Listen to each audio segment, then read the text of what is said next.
Good evening all of you. आपका हार्दिक स्वागत है फिजिक्स बाय राघव क्लासेज में। जैसा कि हम पिछली क्लासेज में क्वेश्चन पेपर सॉल्व कर रहे थे, उसी को आगे कंटिन्यू करते हैं और चैप्टर नंबर 4 उठाते हैं, जिसका नाम है वंशानुगति और विविधता के सिद्धांत, जेनेटिक्स एंड वेरिएशंस। ठीक है, टोटल जो है हम बात करें कितने नंबर का चैप्टर है, 5 नंबर का, जिसमें से 2 क्वेश्चन जो हैं वो वस्तुनिष्ठ है। ठीक है, और अति लघुरात्मक कितने हैं, वेरी शॉर्ट जो है 1 अंक का, और एक कितने मार्क्स का है, 3 मार्क्स का। ठीक है, शॉर्ट आंसर क्लियर यहाँ तक। इसमें क्वेश्चन नंबर हम 1 की बात करें तो निम्न में से कौन सा जीव एक्स नॉट एक्स प्रकार का सेक्स डिटर्मिनेशन लिंग निर्धारण प्रदर्शित कर रहा है। तो आपको ये ध्यान होना चाहिए कि हम बात करें ह्यूमन में कौन सा होता है, एक्स एक्स एक्स वाई होता है, इसमें भी सेम होता है, ये एक्सेप्शन है। क्लियर, बर्ड्स में जेड जेड जेड डब्ल्यू होता है, और टिड्डा यानी मोस्टली हम बात करें तो ये किस में होता है, इंसेक्ट्स, जैसे मधुमक्खी, फल। ठीक है, और ये कौन आ गया, ग्रास हॉपर। तो आंसर क्या आएगा, ड। ठीक है, निम्न में से कौन सा एलिंगी सूत्री प्रभावी।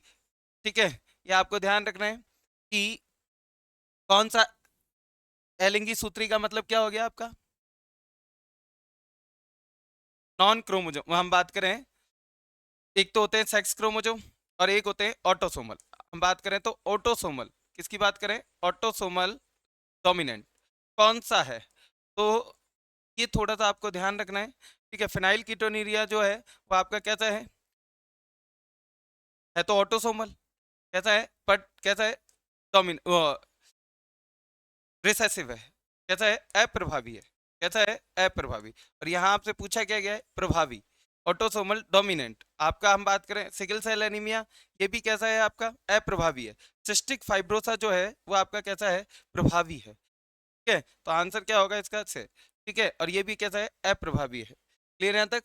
नेक्स्ट हम बात करें अपूर्ण प्रभाविता, इनकम्प्लीट डोमिनेंस। इनकम्प्लीट डोमिनेंस का उदाहरण है तो एंटीराइनम, ये ध्यान रखना है आपको। कौन है, एंटीराइनम या स्नैप ड्रैगन, और कौन सा है, स्नैपड्रैगन। ठीक है, कहते हैं इसको एक स्वान,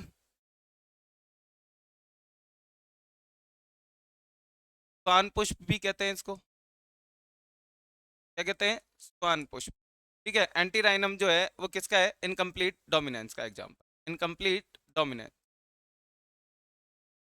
ठीक है, नेक्स्ट डाउन सिंड्रोम का कारण निम्नलिखित में से गुणसूत्र की त्रिसूत्रता है, ट्राइसोमी। और आपको पता है कि डाउन जो है वो कौन से 21st जो नंबर क्रोमोजोम है, इसमें अगर क्या हो जाए, ट्राइसोमी हो जाए, तो आपका क्या होता है, डाउन सिंड्रोम होता है। तो कौन सा गुणसूत्र है, 21वां। क्लाइन फेल्टर संलक्षण से पीड़ित व्यक्ति नहीं होता। ठीक है, एक नर का रंग रूप, 40 गुणसूत्र।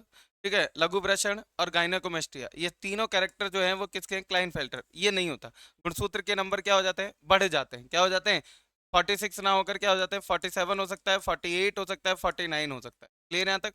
नेक्स्ट, अगुणित द्विगुणित लिंग निर्धारण प्रणाली पाई जाती है, हैप्लॉइड। तो जिसमें हम बात करें तो किस में पाई जाती है, ये आपको ध्यान होना चाहिए, इंसेक्ट्स में होती है। और इंसेक्ट कौन है, मधुमक्खी। कौन है, मधुमक्खी। लक्षण जो सामान्यतः 3 या अधिक जीनों द्वारा नियंत्रित होते हैं। किसका उदाहरण है, बहुजीनी वंशानुगति। एक कैरेक्टर को अगर एक से ज्यादा जीन क्या करते हैं, कंट्रोल, तो इसे हम क्या कहते हैं, पॉलीजीन। क्या कहते हैं, बहुजीनी या पॉलीजीन। क्लियर यहाँ तक। नेक्स्ट हम बात करें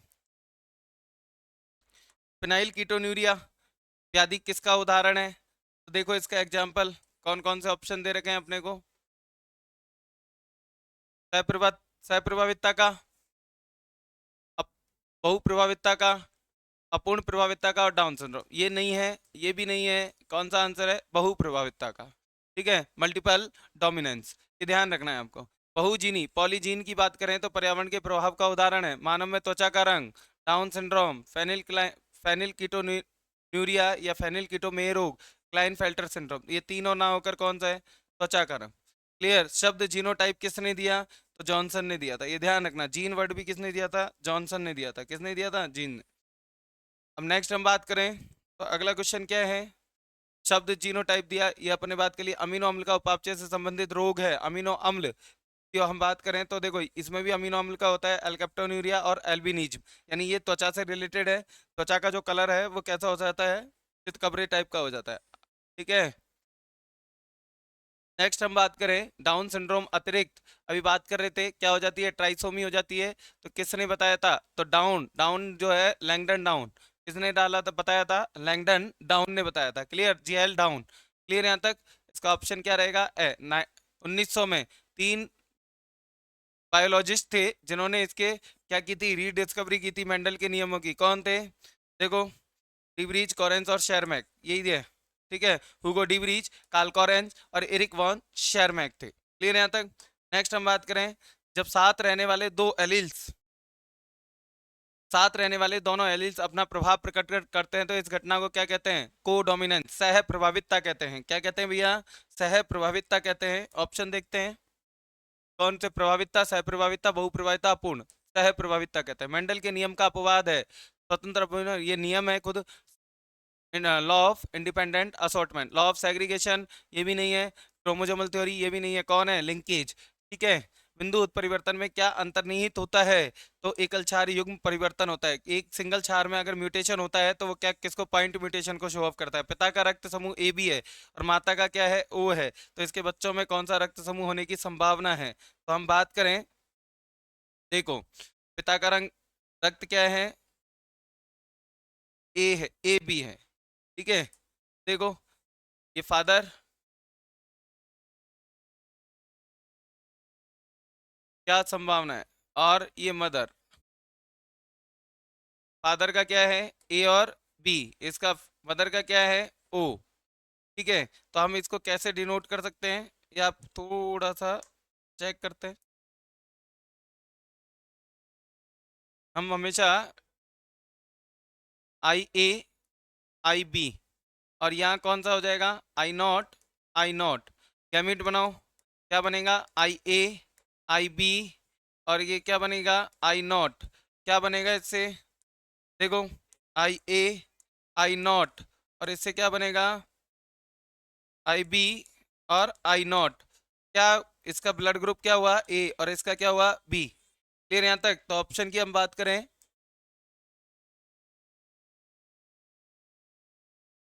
देखें कौन सा है, ए या बी। ठीक है, केवल ए, बी ओ, केवल बी। तो अपन ने बात की थी ए भी बन सकता है और कौन सा बन सकता है, बी भी बन सकता है। तो ऑप्शन क्या रहेगा, ए बी। कौन सा रहेगा, ए बी। नेक्स्ट हम बात करें,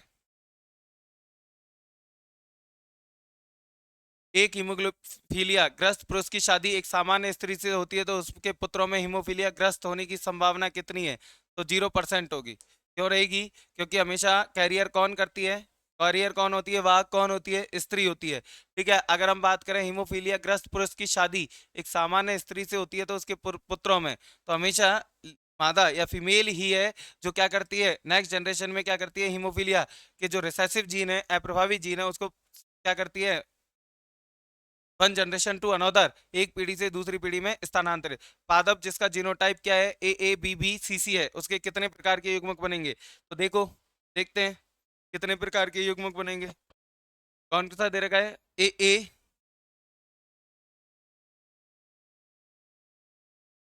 बी बी सी सी।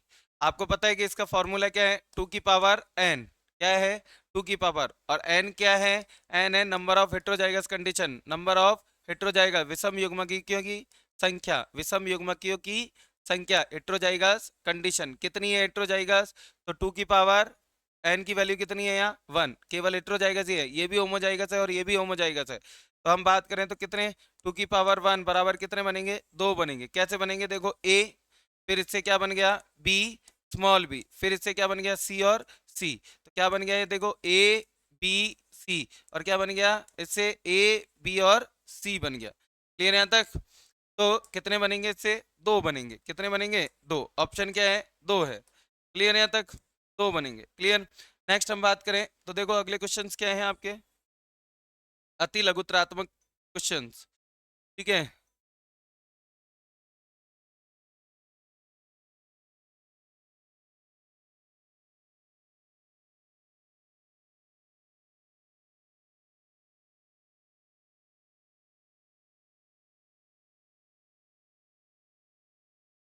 देखो उस वैज्ञानिक का नाम बताइए जिसने वंशागति के क्रोमोजोमीय सिद्धांत, क्रोमोजोमल थ्योरी किसने दी थी, सिद्धांत की प्रैक्टिकल प्रायोगिक पुष्टि की थी, टीएच मॉर्गन, ये ध्यान रखना है आपको, जिसने ड्रोसोफिला पर अपने एक्सपेरिमेंट किए थे और लिंकेज को क्या किया था, एक्सप्लेन किया था। मनुष्य में रक्त समूह की वंशागति किन दो प्रकारों की वंशागति का उदाहरण है, तो एक तो कोडोमिनेंस है और एक मल्टीपल एलिलिज्म है। किसका है, मल्टीपल एलिलिज्म और कोडोमिनेंस। क्लियर है यहाँ तक, क्योंकि ब्लड ग्रुप जो है वो आपकी हम बात करें तो कोडोमिनेंस को शो ऑफ करता है। किसको शो ऑफ करता है, कोडोमिनेंस को, ठीक है। और ये किसको शो ऑफ करता है, मल्टीपल बहुयुग्म विकल्पता को। क्लियर, कौन सी, क्योंकि आपको पता है कि आई जीन जो है वो हम बात करें तो इसके कितने एलील होते हैं, 3 एलील होते हैं, आई ए, आई बी और आई नॉट। इसलिए इसने हमें क्या कहा, मल्टीपल एलिलिज्म। कौन सी घटना क्रोमोजोम के स्वतंत्र अभियोजन हेतु उत्तरदायी होती है, तो समझात गुणसूत्रों में, क्रोमोजोम्स में, ठीक है, क्या होता है, कौन से डिवीजन के समय, मियोसिस के समय, मेटाफेज, ठीक है, कौन सी फेज, मेटाफेज में क्या होना, अरेंज होना, और अरेंज होकर क्या होना, उनसे सेपरेट होना, ठीक है। तो यही होता है कि वन जनरेशन टू अनदर जाना है तो क्रोमोजोम्स क्या होंगे, सेपरेट होंगे, ठीक है, और एक दूसरे से क्या होंगे, पृथक होंगे, पृथक होकर व्यवस्थित होंगे, व्यवस्थित होकर क्या होंगे, एक दूसरे से सेपरेट होकर नेक्स्ट जनरेशन में क्या करेंगे, मूव करेंगे। नेक्स्ट हम बात करें एक क्रोमोजोम पर स्थित दो जीनों की दूरी का पता लगाने के लिए दूरी का पता किस प्रकार लगाया जाता है, तो उनकी पुनर्संयोजन की आवृत्ति, उनकी रिकॉम्बिनेशन फ्रीक्वेंसी के बेस पर हम क्या पता लगा सकते हैं, उनके बीच की दूरी फाइंड कर सकते हैं। क्लियर है यहाँ तक।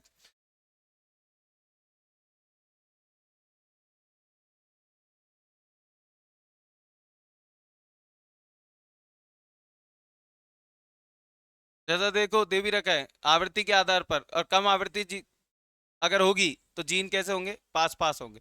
दो जीन किन स्थितियों में 50% पुनर्संयोजन आवृत्ति प्रदर्शित करता है, तो जब जीन अलग अलग क्रोमोजोम पे स्थित हो, दो, जब जीन क्या हो, सेपरेट क्रोमोजोम पे प्रेजेंट हो, और जब एक ही क्रोमोजोम पे जीन इतनी दूर दूर हो के उनके बीच में क्या हो सके, क्रॉसिंग ओवर हो सके। क्लियर यहाँ तक, या तो एक ही जीन पर हो या फिर दोनों के दोनों क्या हो, अलग अलग क्रोमोजोम पे स्थित हो, तो उन कंडीशंस में क्या आ सकते हैं, 50% वेरिएशन, इससे ज्यादा कभी आएंगे नहीं, इससे कम हो सकते हैं लेकिन इससे कभी ज्यादा नहीं होंगे। किन जीवों में मादाएं लिंग क्रोमोजोम के लिए विषम युग्म की होती हैं, मादाएं फीमेल हमेशा मेल होता है, लेकिन फीमेल की बात करें तो ये ध्यान रखना पक्षियों में, बर्ड्स में हमेशा हम बात करें तो बर्ड्स में जो फीमेल होती है वो सेक्स डिटर्मिनेशन के लिए, लिंग निर्धारण के लिए उत्तरदायी होती है। और फीमेल कैसी होती है, Z Z Z Z Z, तो मेल होता है, और जेड डब्ल्यू कौन होती है, फीमेल होती है। क्लियर है यहाँ तक।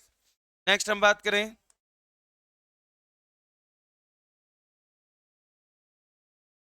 देखो ये दोनों कैसे हैं, रोगग्रस्त नहीं है, ठीक है, और ये कैसा है, रोगग्रस्त है, इसमें डिजीज कॉज हुई है, और ये क्या है, नॉन डिजीज है, ठीक है। तो ये कौन सा है, तो आपको ये ध्यान रखना है प्रभावी है क्या अप्रभावी, तो आपको ये ध्यान रखना है कि हमेशा जब अगर पेरेंट्स क्या हो, डिजीज नहीं हो पेरेंट्स को, और उनकी ऑफस्प्रिंग में डिजीज कॉज हो जाए, तो हमेशा कैसा होगा वो, रिसेसिव होगा। कैसा होगा, रिसेसिव। सिकल सेल एनीमिया में रोगी का हीमोग्लोबिन सामान्य मनुष्य के हीमोग्लोबिन से किस प्रकार होता है, तो आपको ये पता होना चाहिए कि सिकल सेल एनीमिया में, सिकल सेल एनीमिया,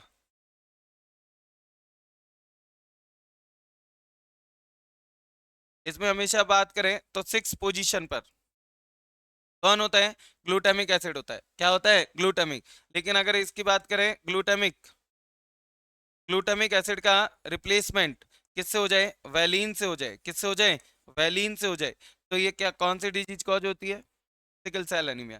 तो देखो असामान्य हेमोग्लोबिन की बीटा कौन सी चेन है, बीटा ग्लोबुलिन चेन, इसके छठे अमीनो अम्ल पर वैलीन होता है, जबकि नॉर्मल में हम बात करें तो कौन होता है, ग्लूटामिक एसिड होता है। कौन होता है, ग्लूटामिक एसिड होता है। नेक्स्ट हम बात करें तो मटर में द्विगुणित क्रोमोसोम संख्या 14 है डिप्लॉयड में, तो इसमें कितने संलग्नता समूह बनेंगे, तो आधे बनेंगे, कितने बनेंगे, 7। ग्रुप कितने बनेंगे, 7 बनेंगे। देखो मानव में एलिंग सूत्री प्रभावी तथा एलिंग सूत्री अप्रभावी मंडलीय दोष के प्रत्येक एक एक का उदाहरण दीजिए, तो एलिंग सूत्री प्रभावी का कौन है, मायोटेनिक डिस्ट्रॉफी, और एलिंग सूत्री अप्रभावी का कौन है, दात्र यानी सिकल सेल एनीमिया। ये ध्यान रखना है, सिकल सेल एनीमिया। तो ये प्रभावी है, ये आपको ध्यान रखना है, और ये कैसा है, अप्रभावी है। दोनों ही कैसे हैं, ऑटोसोमल है, ऑटोसोमल। लेकिन फर्क कितना सा है कि ये डोमिनेंट है और ये रिसेसिव है। इसकी जगह और हम बात करें तो और क्या हो सकता है, फेनाइल कीटोन्यूरिया भी हो सकता है। क्लियर यहाँ तक। नेक्स्ट, एक्स नॉट प्रकार की लिंग निर्धारण प्रदर्शित करने वाली एक कॉकरोच प्रजाति के नर में कितने क्रोमोजोम है, 23। कितने नर में, कितने, 23। तो 23 का जीनोटाइप की हम बात करें तो ये मेल का हो गया, इसमें कितने हो गए, 23। तो फीमेल में कितने होंगे, तो यहाँ एक क्रोमोजोम कम है, तो इसमें 23 है तो एक बढ़ा दो। मादा में कितने होंगे, तो मादा कैसी होगी, 24 होंगे। क्लियर यहाँ तक। क्योंकि हम बात करें एक्स एक्स और एक्स नॉट, ये मेल और ये फीमेल, कितने क्रोमोजोम हो गए, इसकी जगह एक, यहाँ एक एब्सेंट है और यहाँ एक प्रेजेंट है, तो इसमें 23 है तो इसमें कितने हो जाएंगे, 24। पॉइंट म्यूटेशन के कारण कौन सा रोग होता है, तो सिकल सेल एनीमिया। ठीक है, बिंदु उत्परिवर्तन के कारण कौन सा रोग होता है, तो सिकल सेल एनीमिया। ये ध्यान रखना है। उत्परिवर्तन जन जो म्यूटेजन कॉज करते हैं, क्या करते हैं, म्यूटेजन, ठीक है, जो म्यूटेशन कॉज करते हैं उन्हें हम क्या कहते हैं, म्यूटेंट, ठीक है, या उत्परिवर्तन जन। ठीक है, ऐसे फैक्टर जो क्या करते हैं,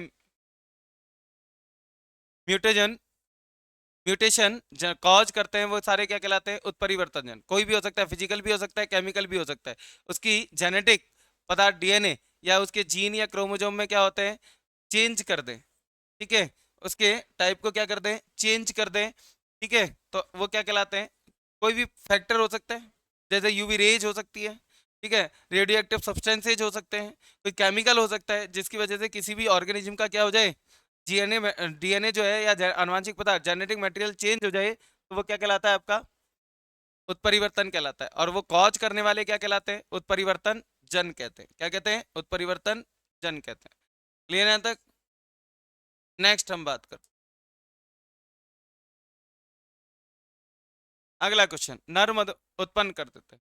नर मधुमक्खी में क्रोमोजोम कितने, 16 है, जबकि मादा में कितने होते हैं, 32 गुणसूत्र होते हैं। एक कारण बताइए, क्योंकि हमेशा मेल जो बनता है वो हमेशा कैसे बनता है, पार्थेनोजेनेसिस से बनता है, पार्थेनोजेनेसिस, ये ध्यान रखना है। तो इसमें जो एग है फीमेल का, कौन एग, वो डायरेक्टली कन्वर्ट होता है किसमें, एडल्ट में। किसमें कन्वर्ट होता है, एडल्ट में। और ये कैसा होगा, एग कैसी स्ट्रक्चर है, हैप्लॉइड। कैसी है, हैप्लॉइड। ठीक है, तो एडल्ट भी कैसा होगा, हैप्लॉइड। और अगर हम बात करें फीमेल का जो फॉर्मेशन होता है वो फर्टिलाइजेशन से होता है। किससे होता है, निषेचन, फर्टिलाइजेशन से होता है। तो हमेशा फीमेल कैसी होती है, डिप्लॉइड होती है, 2n होती है, जबकि मेल हमेशा कैसा होता है, n होता है, हैप्लॉइड। क्लियर यहाँ तक। तो देखो, नर मधुमक्खी का विकास अनिषेचित अंडे से होता है। क्लियर यहाँ तक। नेक्स्ट हम बात करें, अगला क्वेश्चन, एक संकर संकरण व द्विसंकर संकरण का F2 पीढ़ी का फिनोटाइप व जीनोटाइप बताइए। तो देखो, फिनोटाइप क्या है, 3:1, और जीनोटाइप क्या है, 1:2:1। जबकि द्विसंकरण की बात करें तो 9:3:3:1, और इसका क्या है, 1:2:2:4:1:2:1:2:1। ठीक है, ऐसे भी कर सकते हो, इसको ऐसे भी कर सकते हो। अगर हम बात करें, ये वाला आपको याद है तो आप इसका निकाल सकते हो। ठीक है, डाई हाइब्रिड क्रॉस का कैसे निकाल सकते हो, 3:1 मल्टीप्लाई 3:1। मोनो हाइब्रिड को अगर एक संकर को कराओगे तो कौन सा हो गया, द्विसंकर हो गया। करो, 1 से 1, 1 से 3, फिर 1 से 3 का इससे करो 3, और 3 का इससे करो, तो आगे ये देखो। ऐसे ही आप इसका भी निकाल सकते हो, 1:2:1 मल्टीप्लाई 1:2:1।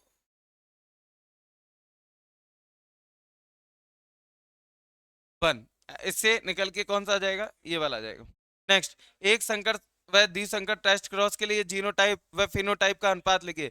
तो टेस्ट क्रॉस करवा रहे हैं तो इसका हमेशा हम बात करें तो क्या आएगा, 1:1 आएगा, जीनोटाइप हो चाहे फिनोटाइप। और द्विसंकर के लिए बात करें तो क्या आएगा, 1:1:1:1:1, 4 टाइम आएगा। क्लियर है यहाँ तक।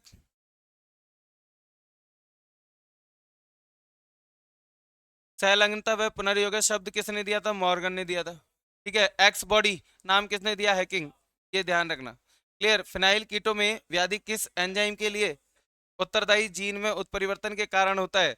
तो फिनाइल कीटो में व्याधि किस एंजाइम, तो एंजाइम का नाम याद रखना है, फिनाइल एलानिन हाइड्रोक्सिलेज एंजाइम। कौन सा एंजाइम है, फिनाइल एलानिन हाइड्रोक्सिलेज एंजाइम। क्योंकि जब प्रोटीन का हम बात करें तो प्रोटीन की हम बात करें, डिकम्पोजिशन होता है तो क्या बनता है, फिनाइल एलानीन बनता है, जो इसको ब्रेक डाउन करके, कौन ब्रेक डाउन करता है, फिनाइल एलानीन हाइड्रोक्सिलेज एंजाइम करता है। नेक्स्ट हम बात करें,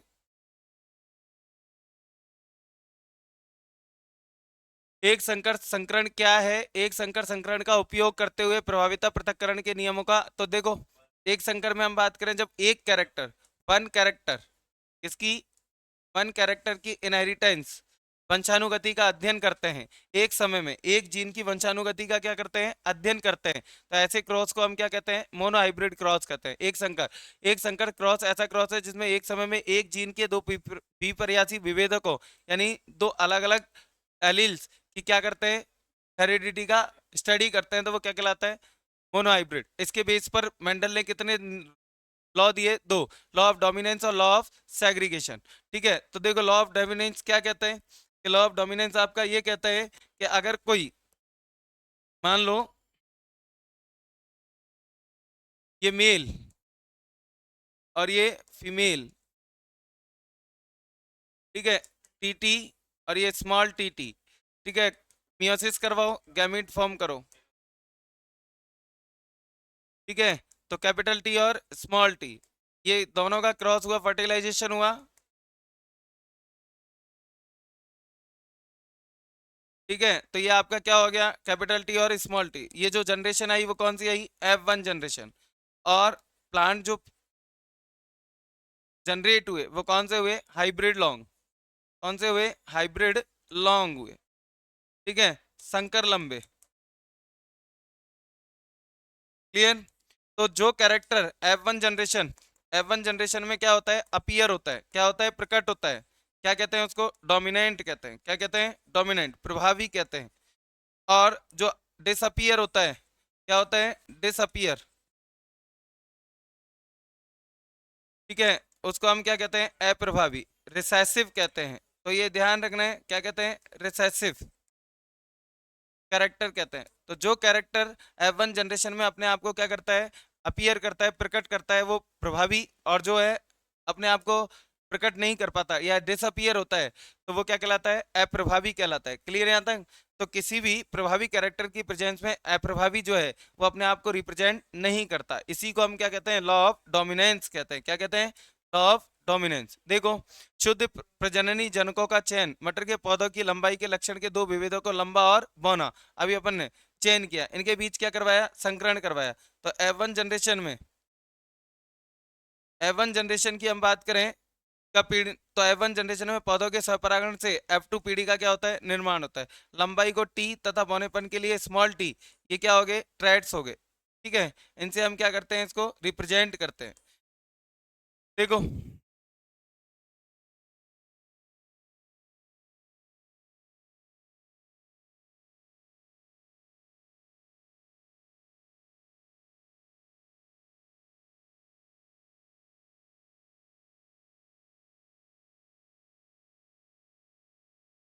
टी टी गैमेट बनाए, ये आ गया, और इससे फिर F1 से F2 आई, तो ये चार आएंगे। क्लियर। तो क्या रूल निकल के आया कि एक जोड़ा विपर्यासी विभेदकों में अंतर रखने वाले दो शुद्ध प्रजननी पौधों में संकरण कराने पर F1 पीढ़ी में केवल एक जनक के लक्षण प्रकट होते हैं, यह विभेदक प्रभावी, और दूसरा जो F1 पे पीढ़ी में छिपे रूप में होता है अप्रभावी होता है। जो अपने आप को अपीयर कर रहा है वो प्रभावी हो गया, डोमिनेंट हो गया, और जो अपने आप को प्रकट नहीं कर रहा वो क्या हो गया, रिसेसिव हो गया, अप्रभावी हो गया। मेंडल प्रभावी, देखो मेंडल का प्रभाविता का नियम F2 पीढ़ी में अप्रभावी लक्षण के पुनः प्रकट होने,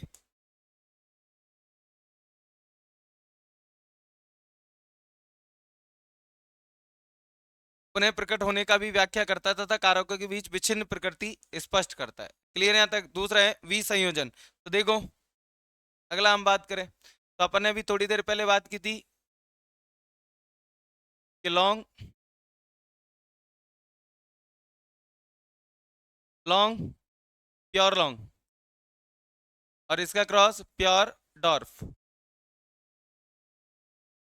क्लियर यहाँ तक। Capital T small T, gamete form करो, टी से बनाओ स्मॉल टी, फर्टिलाइजेशन हुआ, क्या बना, capital T small T, F1 generation, और F1 का क्रॉस कराओगे तो F1 से तो क्या आएगा, F1 क्रॉस F1, ठीक है, capital T small T, capital T small T, gamete बनाओ, क्या बना, कैपिटल टी स्मॉल टी, इससे बनाओ capital T small T, cross करवाओ कैपिटल टी, इससे करवाओ कैपिटल टी स्मॉल टी, इसका इससे करवाओ कैपिटल टी स्मॉल टी, और इसका इससे करवाओ, तो स्मॉल टी और स्मॉल टी ये निकल के आता है। ये कौन सी जनरेशन होगी, F2 जनरेशन। कौन सी होगी, F2। अब यहाँ पर जो हमने प्लांट लिए वो हाइब्रिड लॉन्ग थे, सारे प्लांट लॉन्ग थे, लेकिन लास्ट में कौन सा आ रहा है, प्योर डॉर्फ। कहाँ से आया, क्लियर।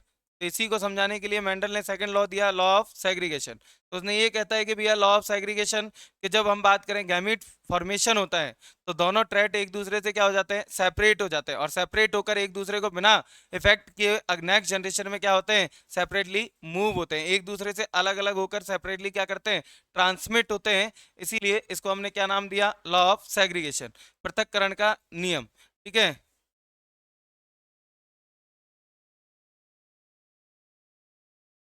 देखो युग्मक निर्माण के समय एलील, युग्मक के दोनों एलील पृथक हो जाते हैं तथा निषेचन के समय युग्मकों की यादृच्छिक संलयन के कारण उनकी युग्मित अवस्था पुनः स्थापित हो जाती है। ठीक है, यह नियम,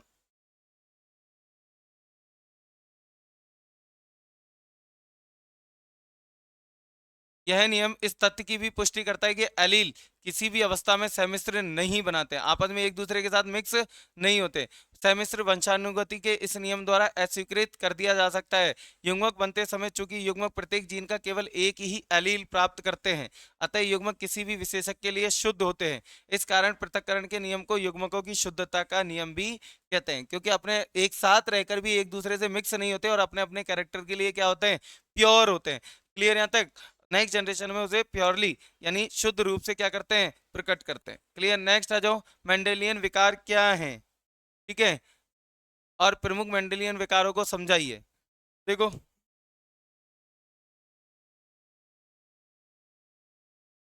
वे विकार प्राय एकल जीन के रूपांतरण या उत्परिवर्तन द्वारा निर्धारित होते हैं, उदाहरण जैसे haemophilia, cystic fibrosa, fibrosis, sickle cell anaemia, colour blindness या वर्णांता, फिनाइल कीटोन्यूरिया, थैलीसीमिया, ये सारे के सारे कौन है, मेंडेलियन विकार हैं। किसी भी एक जीन में अगर क्या हो जाए, कोई उत्परिवर्तन हो जाए या उसमें रूपांतरण हो जाए या उसकी क्रियाविधि क्या हो जाए, प्रभावित होता है, और शरीर में उसके कारण क्या होते हैं, जो रोग उत्पन्न होते हैं वो सारे क्या कहलाते हैं, मेंडेलियन डिसऑर्डर्स कहते हैं। क्लियर यहाँ तक।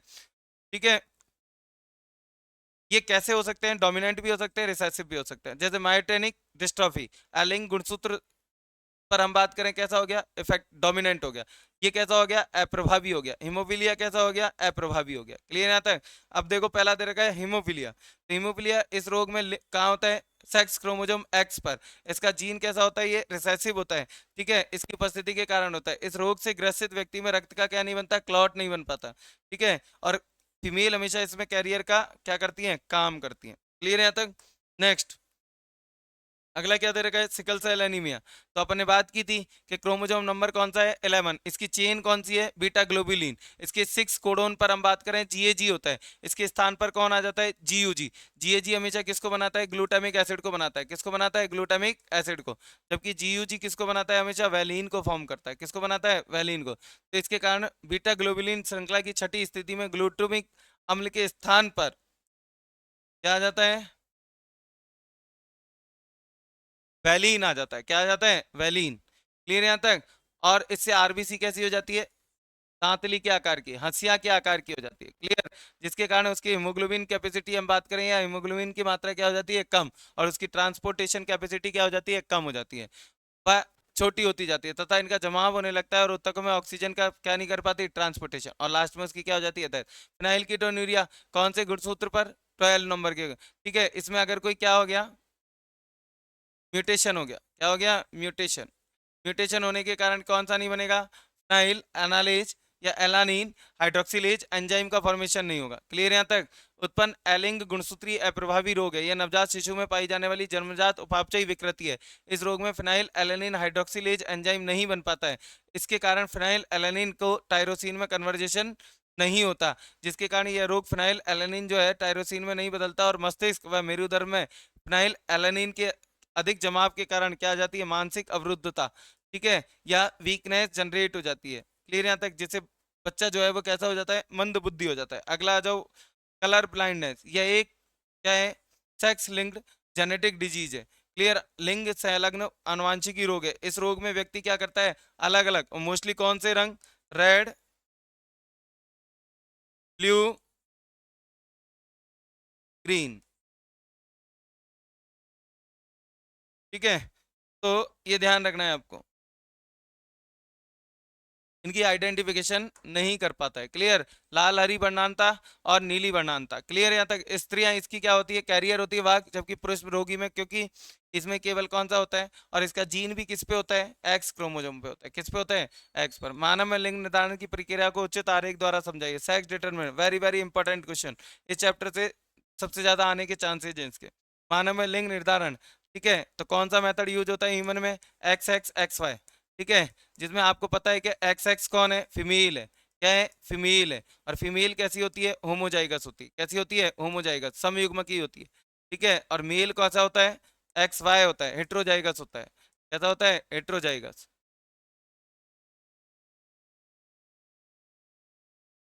ठीक है। कौन होता है, मेल, ये ध्यान रखना है आपको। और सेक्स डिटर्मिनेशन के लिए रेस्पॉन्सिबल भी कौन होता है, मेल होता है। कौन होता है, मेल। मानव में लिंग निर्धारण एक्स एक्स वाई प्रकार का होता है। नर में एक्स वाई लिंग गुणसूत्र होते हैं, जबकि स्त्री में एक्स एक्स लिंग गुणसूत्र होते हैं। नर में शुक्र जनन से दो प्रकार के शुक्राणु बनते हैं। आधे शुक्राणुओं में एक्स गुणसूत्र होता है तथा शेष आधे में क्या होता है, वाई होता है। क्लियर। स्त्री में बनने वाली सभी अंडाणुओं में कौन से क्रोमोजोम होते हैं, एक्स होते हैं। क्लियर यहाँ तक।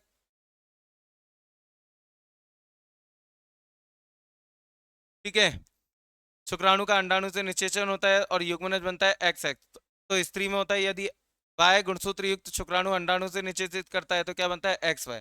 तो अगर एक्स वाई आ रहा है जाइगोट में तब तो मेल बनेगा, और अगर एक्स एक्स आ रहा है तो क्या बनेगा, फीमेल। जैसा देखो दे रखा है मेल 44 सेम होते हैं मेल और फीमेल में, जिन्हें ऑटोसोमल कहते हैं। क्या कहते हैं, ऑटोसोमल। डिफरेंसेज कौन से होता है, एक्स एक्स और एक्स वाई का, सेक्स क्रोमोजोम का होता है। तो गैमीट मियोसिस हुआ, गैमीट बने। तो गैमीट बने तो इससे दो टाइप के, 22+x और 22+y। इससे कैसे बनेगा, सेम बनेगा 22+x और 22+x। इसका इसके साथ, इसका इसके साथ, इसका इसके साथ और इसका इसके साथ, कितने बने, चार। तो क्या रेशो आता है, 50%। 50% चांसेस किसके हैं, मेल के, और 50% किसके हैं, फीमेल के। ठीक है, ये ध्यान रखना है।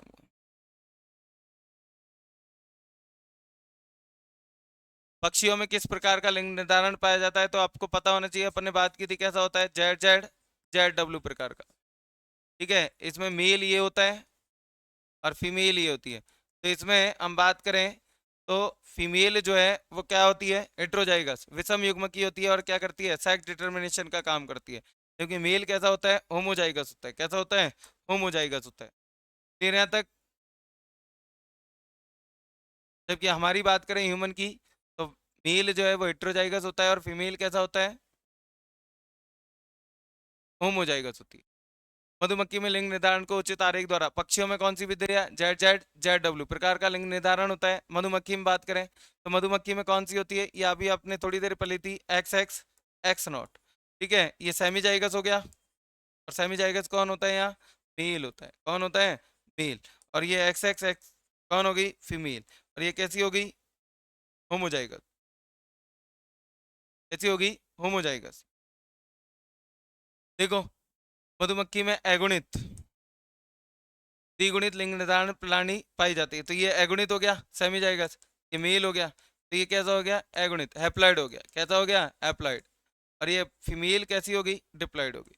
कैसी होगी, डिप्लॉइड, द्विगुणित निर्धारण होता है, पाई जाती है। इसमें लिंग निर्धारण मधुमक्खी द्वारा प्राप्त गुणसूत्र समुच्चय पर निर्भर करता है। एक शुक्राणु एवं अंडाणु के युग्मन से उत्पन्न द्विगुणित संतति हमेशा कौन बनेगी, मादा। और मादा कौन होती है, हमेशा रानी होगी या श्रमिक होगा, में विकसित होती है। जबकि एक अनिषेचित अंडाणु से अनिषेक जनन द्वारा एक अगुणित n=16 ड्रोन में विकसित होते हैं। नर समसूत्री विभाजन द्वारा शुक्राणु उत्पादित करते हैं, जबकि मादा रानी जो है वो अर्धसूत्री विभाजन द्वारा क्या करती है, अंडाणु ओवम का फॉर्मेशन करती है। क्लियर यहाँ तक।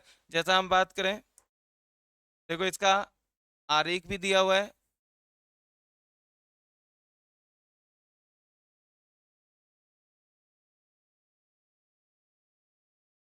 देखो फीमेल में 32 डिप्लॉइड, और ये कैसा हो गया, हैप्लॉइड।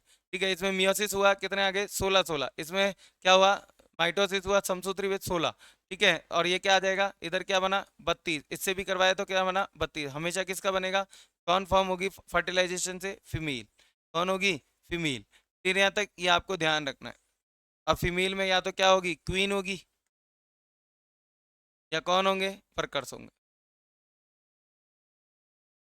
ठीक है। ड्रोन हमेशा समसूत्री विभाजन से डेवलप होते हैं और सीधा ये अंडाणु अगर किसमें बन जाए, कन्वर्ट हो जाए एडल्ट में।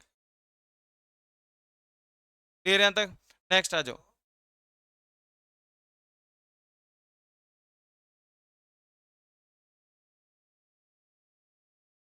क्रोमोजोमीय विकार क्या होते हैं, प्रमुख क्रोमोजोमीय विकारों के नाम व उत्पन्न होने वाले कारण। गुणसूत्रों में की या तो क्या हो जाए, अधिकता हो जाए, या फिर उनकी एब्सेंस हो जाए, या फिर उसमें क्या हो जाए, एबनॉर्मेलिटी जनरेट हो जाए, ठीक है। तो उसके कारण क्या हो जाते हैं, डिसऑर्डर, नहीं हम क्या कहते हैं, क्रोमोजोमल डिसऑर्डर कहते हैं। कौन कौन से हैं, पहला है डाउन सिंड्रोम, तो 21 क्रोमोजोम, नंबर ऑफ 21, 21st, इसमें क्या हो जाए, ट्राइसोमी, एक गुणसूत्र की क्या हो जाए, अधिकता हो जाए, तो कौन सा हो जाएगा, डाउन। टर्नर, एक एक्स गुणसूत्र की क्या हो जाए, कमी हो जाए, तो कौन सा हो जाएगा, टर्नर हो जाएगा। क्लाइनफेल्टर, एक एक्स गुणसूत्र की क्या हो जाए, अधिकता हो जाए, तो ये हमेशा ध्यान रखना है आपको, मेल में होता है, और ये हमेशा किस में होता है, फीमेल में होता है, ये आपको ध्यान रखना है, ठीक है।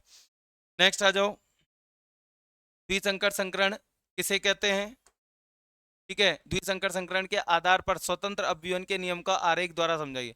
तो द्विसंकर संकरण क्या होता है, जब दो कैरेक्टर, कितने कैरेक्टर, दो कैरेक्टर की इनहेरिटेंस का, ठीक है, एक साथ हम क्या करते हैं, स्टडी करते हैं, तो वो क्या कहलाता है, die hybrid cross.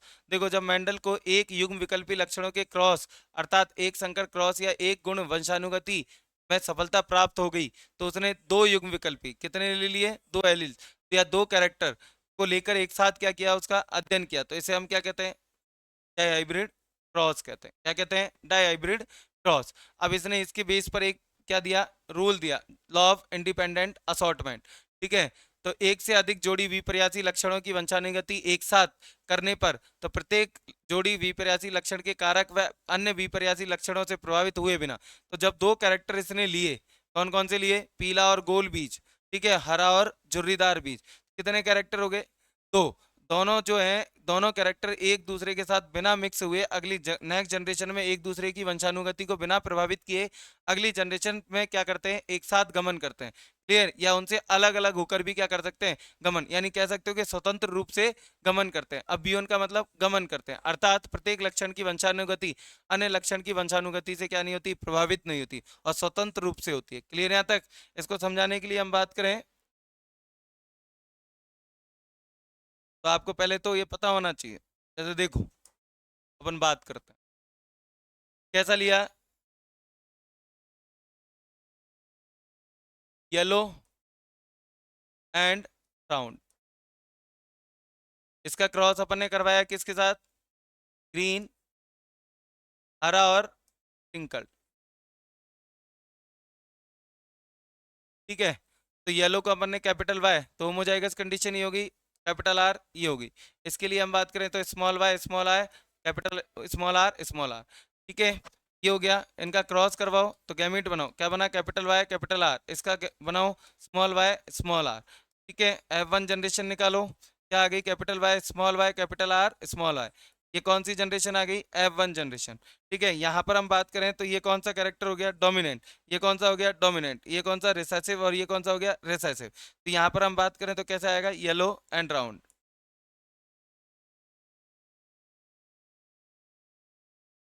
Clear, F1 का क्रॉस F1 से करवाएंगे। क्लियर यहाँ तक, तो हम बात करें पहले इसकी बात, तो कितनी हेट्रोजाइगस कंडीशन है, दो, कितनी है, एक ये रही और एक ये रही, तो 2 बराबर कितने, 4, कितने गैमेट बनेंगे, 4। तो देखो capital Y capital R small R, ठीक है, कैपिटल आर स्मॉल आर, क्या बना, capital Y small Y capital R और small Y small R. Clear, ये कैसा होगा, येलो होगा और राउंड होगा।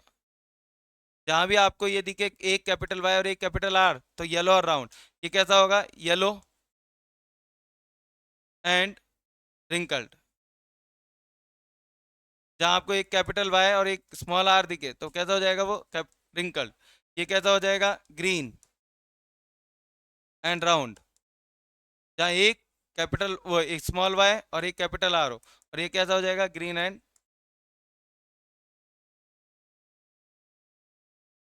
रिंकल्ड। ये 4 गैमेट बनेंगे। बनाते हैं एक चेकर बोर्ड। देखो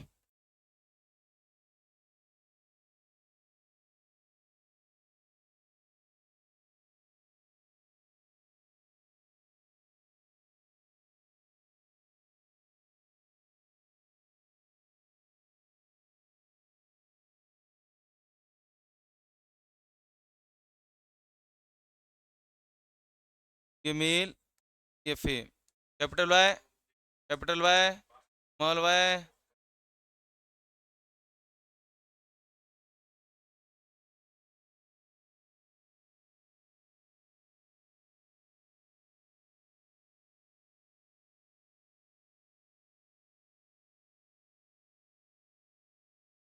देखो 1 2 3 4 5 6 7 8 9। हम बात करें तो ये कंडीशन जो है वो कैपिटल वाई कैपिटल आर, इसकी बात करें तो कैसा आएगा, येलो एंड राउंड। जो मैंने बॉक्स बनाए 1 2 3 4 5 6 7 8 9, इन कंडीशंस में हम बात करें तो केवल कौन सी जनरेशन आएगी, ये वाली। नेक्स्ट हम बात करें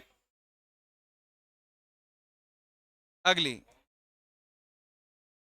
1 2 3, इनमें हम बात करें तो कौन सी कंडीशन आएगी, capital Y small R, yellow and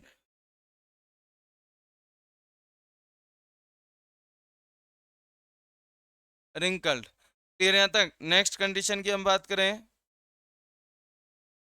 ये 3 1 2 3, क्या आएगी condition, small Y capital R, क्या आएगा, ग्रीन एंड राउंड।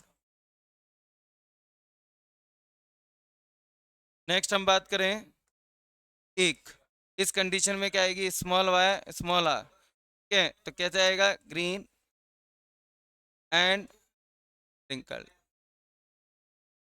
तो इसका रेशियो अगर निकालें तो ये कितने आए, 9, ये कितने आए, 3, ये भी कितने आए, 3, ये 1। तो क्या फिनोटाइप आया, 9 3 3 1, ये रेशियो निकल के आता है। क्लियर यहाँ तक। इसका रेशियो क्या निकल के आता है, ये। और अभी मैंने थोड़ी देर पहले निकाल के बताया भी था किस तरीके से। तो आगे बात करते हैं। देखो दे रखा है ये बनाया हुआ, ये सारा। तो अपन बात करें, देखो ये जो देख रहे हो 1 2 3 4 5 6 7 8 9, ठीक है, जहां एक कैपिटल वाई एक कैपिटल आर दिखे वहीं क्या होगा आपका, येलो एंड राउंड। क्लियर है, पीली और गोल। दूसरी कंडीशन हम बात करें तो देखो ये कंडीशन, फर्स्ट सेकंड थर्ड, ये कंडीशन, इसमें आपके कौन से आ गए, पीले और झुर्रीदार। फिर नेक्स्ट, ठीक है, 1 2 3, ये कंडीशन कौन सी आ जाएगी, हरे व गोल। और फिर एक लास्ट कंडीशन क्या आ जाएगी, हरे और झुर्रीदार। कितना आया, 9 3 3 1। अगर इसका जीन प्रारूप निकालें तो ऐसे एक एक करके निकालना पड़ेगा, जो निकल के क्या आएगा, 1 2 2 4 1 2 1 2 1। क्लियर यहाँ तक। ये अपन बात करें तो जैसे इनको हम देखकर लिख सकते हैं। आगे बात समझ में। अगला क्वेश्चन क्या कहता है, प्रभाविता किसे कहते हैं, उदाहरण देकर समझाइए। प्रभावी और अप्रभावी दोनों एलील जब स्वतंत्र रूप से अपनी अपनी अभिव्यक्ति प्रदर्शित करते हैं तो इसे, तो यानी जब दोनों, अपन बात करें प्रभाविता का नियम कहता है कि जब दो एलील एक दूसरे के साथ हो तो एक एलील अपने आप को प्रकट करता है, अपीयर करता है, और दूसरा जो है वो अपने आप को अपीयर नहीं कर पाता। क्लियर। लेकिन यहाँ पर दोनों एलील एक साथ होकर एक क्या करते हैं, अपना इफेक्ट शो ऑफ करते हैं, तो उसे ही हम क्या कहते हैं, को डोमिनेंस कहते हैं।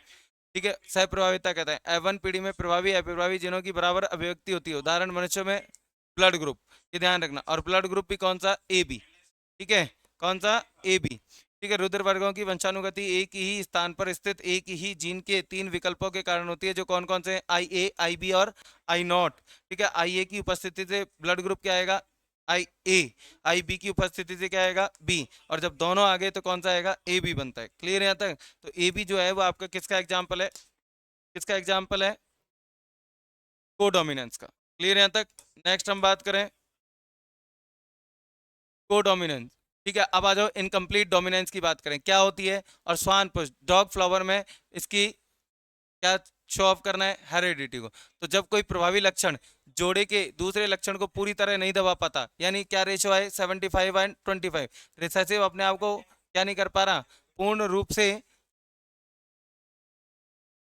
डिसअपियर नहीं करा, कुछ पार्ट जो है उसका अपीयर हो रहा है। Clear answer? जैसे हम बात करें रेड और व्हाइट, रेड और व्हाइट अगर हम बात करें, तो अगर मैं बात करूं कि रेड कलर डोमिनेंट है और ये रिसेसिव है, तो इस कंडीशन में कैसा आना चाहिए? फ्लावर रेड आना चाहिए। लेकिन अगर कैसा आ गया? पिंक आ गया।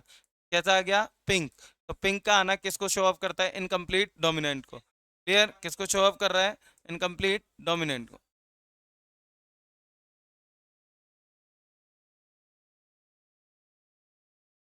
संबंध नहीं होता है। समयुग्मजी विपर्यासी लक्षणों वाले जनकों से प्राप्त F1 पीढ़ी में विषम युग्मजी संततियों के लक्षण दोनों जनकों के मध्यवर्ती होते हैं, यानी मीडिएटर जनरेट होता है। इसमें जीन के दोनों युग्म विकल्पी एक दूसरे के प्रति प्रभावी अप्रभावी ना होकर समान रूप से सशक्त होते हैं। उदाहरण स्नैपड्रैगन या एंटीराइनम के RR रंग के फ्लावर के। ठीक है, ये एलील हो गया रेड कलर के लिए, और ये स्मॉल सब व्हाइट कलर के लिए हो गया। जब इनका क्रॉस कराने तो कौन सा कलर आता है? पिंक आता है। ठीक है, इनमें F2 जनरेशन में लाल, गुलाबी और सफेद रंग के फूल बनते हैं। अनुपात क्या आता है? 1:2:1 निकल के आता है। देखो करते हैं। ठीक है, ये रेड ये व्हाइट दोनों का क्रॉस कराया, क्या आ गया? ये आ गया। सेल्फ पॉलिनेशन करवाया तो ये रेड, ये कैसा आ गया? पिंक, और ये कैसा आ गया? व्हाइट। ठीक है, ये 1 ये 2 1। क्लियर यहाँ तक? तो रेशियो निकल के क्या आता है? 1:2:1। और फिनोटाइप और जीनोटाइप भी क्या आता है? 1:2:1 निकल के आता है। नेक्स्ट हम बात करें वंशानु वंशावली विश्लेषण क्या है? ठीक है, पेडिग्री एनालिसिस। यह विश्लेषण किस प्रकार उपयोगी होता है? तो वंश वृक्ष, किसी भी हम बात करें जनरेशन की हम बात करें, तो उसको आरेखीय रूप में प्रदर्शित या उसके ट्रेड्स को प्रदर्शित दो या दो से अधिक पीढ़ियों, जनरेशन कितनी होनी है? दो या दो से ज्यादा जनरेशन, उसकी हम बात करें डाटा अभिलेख को हम क्या कहते हैं? पेडिग्री कहते हैं। अतः लक्षणों की वंशानुगति का मनुष्य में अनेक पीढ़ियों में विश्लेषण करना ही वंशावली विश्लेषण कहलाता है, पेडिग्री एनालिसिस कहते हैं। यह लक्षण सामान्य बिना किसी महत्व के हो सकते हैं, जैसे कि जीव को बेलनाकार करना तथा विशेष चिकित्सीय महत्व के लक्षण जैसे अनुवांशिकी विकार। इसका महत्व क्या है? चूंकि मनुष्य में अनेक नैतिक जैविक कारणों से तुलनार्थ संकरण नहीं कराया जा सकता। ठीक है, ह्यूमन में हम क्या नहीं करवा सकते? क्रॉस। तो अतः उनकी स्टडी के लिए हम क्या करते हैं? उनके अनुवांशिक जेनेटिक डिसऑर्डर्स का पता लगाने के लिए हम क्या करते हैं? पेडिग्री एनालिसिस का यूज करते हैं। किसी दंपति को उनकी वंशावली के आधार पर उनके बच्चों में हो सकने वाली असमानता एबनॉर्मलिटीज के बारे में समय से अवगत कराया जा सकता है। ठीक है, बता सकते हैं कि भैया तुम्हारे बच्चों में ये बीमारी या ये डिसऑर्डर प्रेजेंट है। किससे? वंशावली विश्लेषण से। ठीक है, लिंग संलग्न रोगों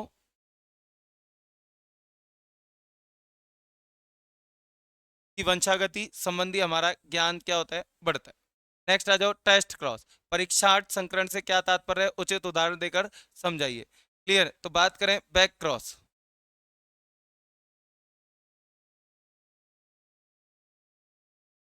बैक क्रॉस। ठीक है, बैक क्रॉस के दो पार्ट होते हैं, एक आउट होता है और एक कौन सा होता है? टेस्ट होता है। ठीक है, बैक क्रॉस की बात करें कि जब हम बात करें क्या हो जाए भैया? F1 जनरेशन का जो क्रॉस है वो किसी भी डोमिनेंट या रिसेसिव पेरेंट के साथ करवा दें। किसके साथ करवा दें F1 का? या तो डोमिनेंट प्रभावी के साथ या अप्रभावी के, तो क्या कहलाता है? वो बैक क्रॉस। अगर हमने एक प्रभावी के साथ करवाया, ठीक है, यानी F1 का जनरेशन क्या था? TT क्रॉस क्या करवा दिया आपने? सॉरी,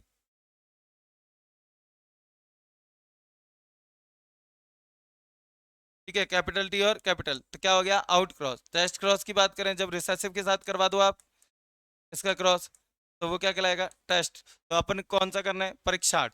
परीक्षार्थ क्रॉस यह जानने के लिए किया जाता है कि प्रभावी लक्षण के लिए अज्ञात जीनोटाइप वाला जीव समयुग्मजीय है या विषम युग्मजीय, होमोजाइगस है कोई ऑर्गेनिज्म या हेट्रोजाइगस है। क्लियर यहाँ तक?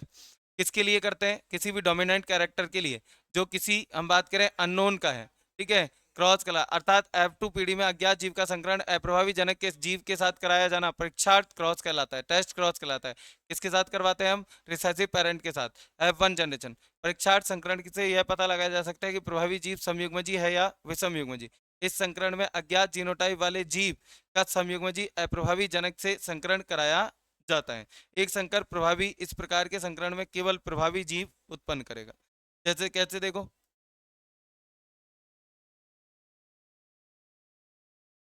लाल पुष्प सफेद फूल, ठीक है, कैपिटल आर, क्लियर यहाँ तक? ये आपकी F1 जनरेशन आ गई, ठीक है, ये निकल के आ गई, क्लियर यहाँ तक? अब इसका F1 जनरेशन का अपन ने इसके साथ क्रॉस करवाया, सारे फ्लावर कैसे है? रेड। तो कौन सा कैरेक्टर आ रहा है?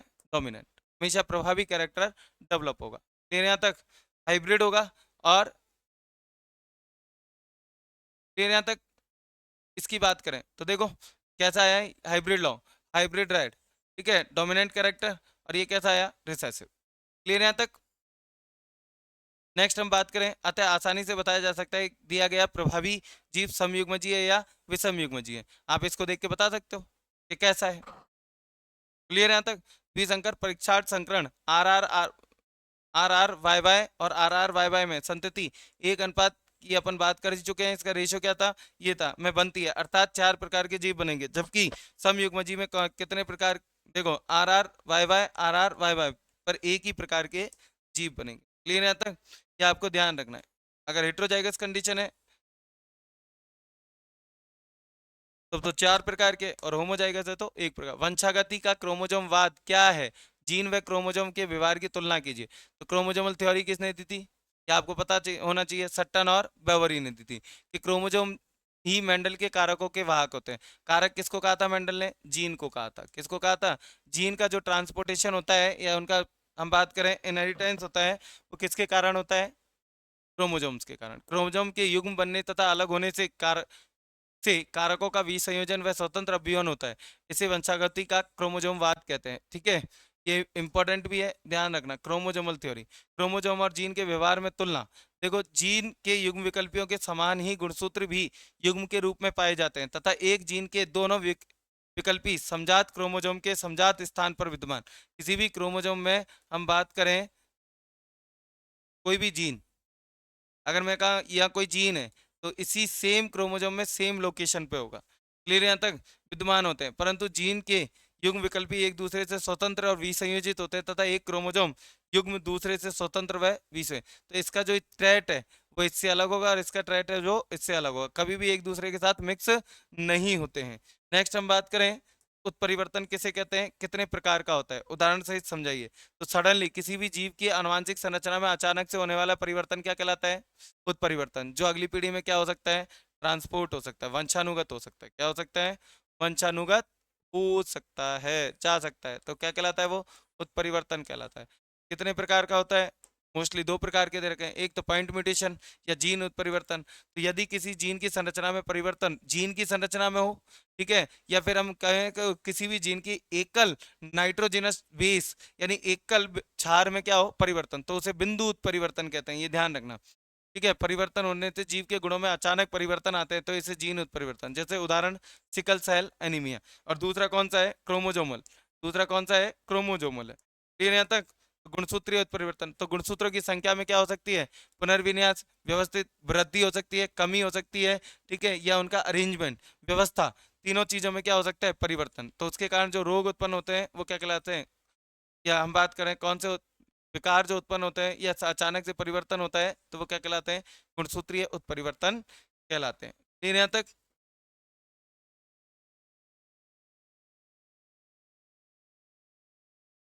ये चैप्टर आपका कंप्लीट होता है। नेक्स्ट चैप्टर के लिए वेट कीजिएगा, अगली क्लास में करें। Thank you.